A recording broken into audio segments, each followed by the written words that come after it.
পুকুরে কই মাছ, শিং মাছ বা রুই কাতল মাছ ছাড়ার উপযোগী সময় কখন, কোন মাসে কিংবা কোন সিজনে?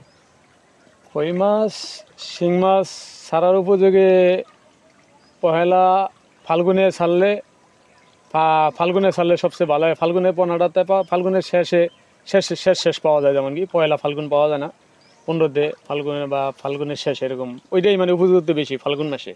ফাল্গুন, চৈত, বৈশাখ। বৈশাখ সবচেয়ে বৈশাখ, মানে বৈশাখ মাস পর্যন্ত, মানে বৈশাখ মাসের শেষ পর্যন্ত ছাড়ার একটা উপযোগিতা থাকে। পুকুরে যদি অক্সিজেনের অভাব দেখা দেয়, তখন একজন কৃষক সহজে অক্সিজেনের অভাব আছে সেটা কিভাবে বুঝবে, বা অক্সিজেনটার ঘাটতি কিভাবে পূরণ করবে, বা এটা স্থানীয় মৎস্য দপ্তরে কিভাবে যোগাযোগটা করতে পারে তাৎক্ষণিকভাবে? আজকে বলতে আমাগো এদিকে মাছ পালায় তো কোনো ডাক্তার তো এরকম নাই। আপনার আমরা মানে অক্সিজেন যদি ফেল করে দেয়, মাছ বাসে একটু দুর্বল দুর্বল দেখা যায়, তা মানে ওই পরের দোকানে যায়, ওই ওষুধের দোকানে যায়, মানে খাদ্যের দোকানে যায়, পরে আমরা ওই কইয়া মানে ওষুধটা না মারলে আবার ঠিক হয়ে যায় অক্সিজেনটা।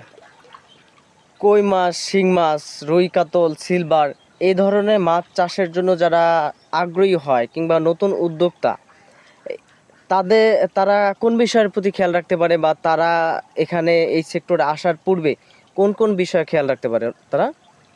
কোন কোন বিষয় বলতে, হঠাৎ করে মানে একটা জিনিস না বুঝা করতে গেলে তো সমস্যা।